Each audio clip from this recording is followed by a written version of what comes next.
e nós estamos iniciando a nossa aula sobre a formação do Pentateuco. Primeiro, nós vamos falar acerca do nome Pentateuco. Embora todo o Antigo Testamento, com exceção de algumas passagens de Esdras, Daniel e um versículo em Jeremias, que é em aramaico, todo o Antigo Testamento está em hebraico. Porém, a nomenclatura Pentateuco, ela provém do grego. Pentateus, que literalmente significa 5 rolos. Entre os judeus é conhecido como Torá, que significa lei ou instrução. Inclusive, a palavra instrução é considerada a tradução melhor, mais adequada. Como os judeus eles utilizam a nomenclatura Torá também para o Talmud, que é a compilação de preceitos que primeiramente foram transmitidos oralmente e depois adquiriram uma forma escrita, eles chamam o Talmud de Torá oral, enquanto que o Pentateuco ele fica sendo a Torá escrita, mesmo que hoje o Talmud já seja escrito, né? E aí, para não haver confusão no meio judaico, eles utilizam a expressão Rumash, que é proveniente da raiz Ramesh 5, e que se aproxima, então, do significado que foi adotado em grego. A primeira tradução que nós temos notícia da Bíblia é a tradução para o grego, conhecida como Septuaginta. E é nessa tradução que surge, então, essa expressão, esse termo Pentateuco. Inclusive, ao longo aí do curso, veremos que até os nomes que nós temos dos livros que compõem o Pentateuco são todos nomes que provêm dessa tradução, ou seja, do grego. Agora, vamos falar exatamente da questão da autoria do Pentateuco. E vamos primeiro falar dos subsídios bíblicos. E aqui começamos analisando que existem vários versículos indicando que Moisés escreveu o Pentateuco. Nós temos, por exemplo, em Êxodo 17, no versículo 14. Então disse o Senhor a Moisés: escreve isto para a memória num livro e repete-o a Josué. Então, por esse versículo, nós temos, claro, que Moisés, ele escreveu, ok? Vemos aqui também Deuteronômio 31:9. Esta lei escreveu a Moisés e a deu aos sacerdotes, filhos de Levi, que levavam a arca da aliança do Senhor, e a todos os anciãos de Israel. Então, aqui a gente percebe que fica até mais claro. Agora, quando nós falamos da Bíblia como um todo, e especialmente dentro de uma ótica cristã, nós podemos entender que a maior autoridade aqui é dada por Jesus, lá em João 5,46. Porque se de fato cresceis em Moisés, também crerias em mim, porquanto ele, ou seja, Moisés, escreveu a meu respeito. Então, para a tradição cristã, esse versículo aqui é de suma importância, porque nos mostra que Moisés escreveu a respeito de Jesus, inclusive. Agora, vamos perceber que aqui não diz que Moisés teria escrito tudo. E aqui vamos para a próxima etapa, que são os subsídios da tradição. Primeiramente, a tradição judaica, ela solidificou a atribuição da autoria mosaica ao Pentateuco, como se encontra no Talmud babilônico, chamado Tratado Baba Batra, no fólio 14b. Então diz ali, Moisés escreveu seu próprio livro, parte de Balaão e de Jó. Então, a tradição judaica estabeleceu não somente Moisés como o autor do Pentateuco, como também o autor do livro de Jó. E, segundo a tradição judaica, Moisés teria escrito Jó antes até do Pentateuco. Tá? Aliás, é nessa passagem aqui de Baba Batra que nós temos o estabelecimento pela tradição de quem teria escrito qual livro, ok? Mas na continuidade da citação anterior, reconhece a impossibilidade de Moisés ter escrito acerca de sua própria morte. Então, nós temos aqui a tradução da continuidade dessa citação lá do Baba Batra. Então Moisés, servo do Senhor, morreu ali, que é uma citação de Deuteronômio 34:5. E aqui se faz a seguinte pergunta: é possível que Moisés pudesse ter escrito e Moisés morreu ali? Em vez disso, até este ponto, Moisés escreveu e, deste ponto em diante, Josué escreveu o resto. Então, notem, nós temos subsídios bíblicos de que Moisés, ele escreveu. Esse é o primeiro ponto. Agora, nós não temos em nenhuma parte da Bíblia dizendo que Moisés escreveu tudo.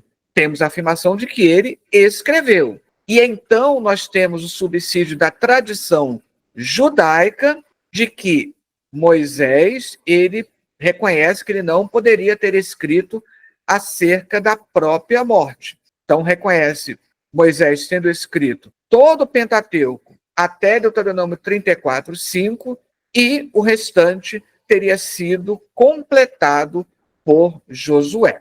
Agora, a própria tradição judaica estendeu as chamadas porções não mosaicas na Idade Média.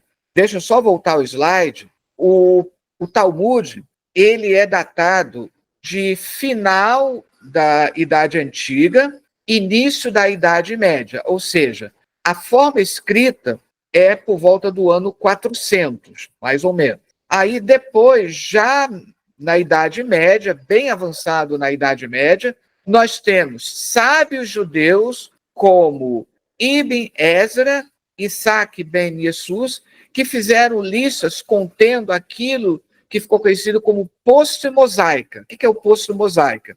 Textos que notoriamente foram escritos depois de Moisés. Textos que teriam sido escritos em momentos mais tardios da história de Israel. Por exemplo, Gênesis 36:31 pressupõe a época da monarquia. Nós temos, em Gênesis 36:31, uma evidência de que esse versículo, por exemplo, não poderia ter sido escrito por Moisés. E aí diz assim: são estes os reis que reinaram na terra de Edom antes que houvesse rei sobre os filhos de Israel. O que esse versículo quer dizer? Ele vai te dar uma lista de todos os reis que reinaram na terra de Edom até o momento em que passou a haver um rei em Israel. Alguém poderia dizer, mas aqui não está falando de forma profética? Não, pelo seguinte: o verbo está bem claro, reinaram, está no passado. E aqui o texto hebraico também certifica isso. Malhu, reinaram. São estes os reis que reinaram, não os reis que reinarão. Aqui é o exemplo, podemos dizer, mais notório, mas existem muitos outros textos no Pentateuco que evidenciam que teria sido um outro quem escreveu e não Moisés. E isso teria sido escrito depois. Ok?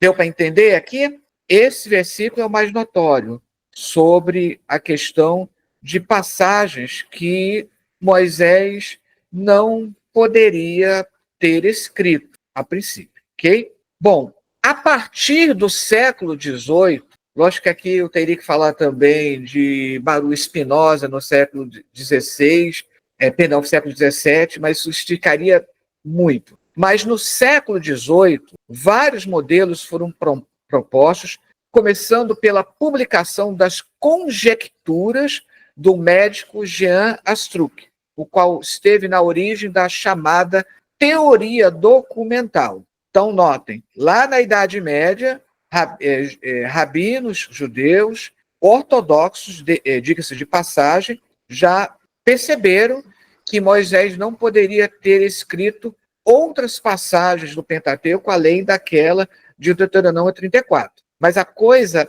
ela toma uma dimensão ainda maior aqui no século XVIII.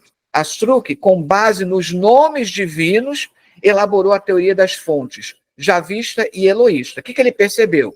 O Pentateuco, ora utilizava Adonai, que os rabinos dizem que a pronúncia seria Yahvé, ou Javé, daí javista, e ora utilizava Elohim, que é Deus no hebraico. Então, percebendo isso, então ele pensou, então nós devemos ter aqui duas fontes além de Moisés. Foi o que pensou Jean Astruc. Aí, avançando mais um pouco, no século XIX, essa teoria foi desenvolvida por Wellhausen. Ainda que ele próprio não tenha inventado a teoria documental, conferiu a ela uma plausibilidade nova, a qual começou a ser contestada somente a partir de 1970. Então, o que é exatamente a teoria, a chamada teoria documental? No século XX, isso foi muito divulgado. Então, a teoria documental, com a ajuda de outros estudiosos que vieram depois de Wellhausen, eles colocaram, falando de 4 fontes: javista, eloísta, sacerdotal e deuteronomista. Tá? Saiu aqui javistas com S, desconsidere, é javista. Então, javista seria uma fonte ligada ao reino de Salomão, o eloísta seria uma fonte relacionada mais ao reino do norte, pouco depois, o sacerdotal seria uma fonte elaborada por sacerdotes depois do exílio, e o deuteronomista seria uma fonte elaborada por escribas que fugiram da queda do Reino do Norte, se estabeleceram em Judá, e por volta aí do reinado de Josias, eles teriam então formado essa fonte. Essa é a chamada teoria documental, e que é muito divulgada ainda hoje em muitos livros que, na verdade, estão defasados. Eu vou explicar o porquê. No debate atual, a teoria documental perdeu sua, entre aspas, credibilidade. Abandonou-se o javista e principalmente o eloísta, e prefere-se falar em sacerdotal, não sacerdotal e deuteronômico, deuteronomista. Agora, uma coisa importantíssima, tá? O debate acadêmico não nega necessariamente a inspiração da Bíblia, e nem a autoria mosaica. Isso aqui é um detalhe importante. Lógico, você vai ter alguns estudiosos que negam que Moisés tenha escrito qualquer coisa, e, em casos mais extremos, você vai ter até estudiosos que duvidam da própria existência histórica de Moisés. Agora, o debate acadêmico como um todo não nega a inspiração da Bíblia e nem que haja a participação de Moisés.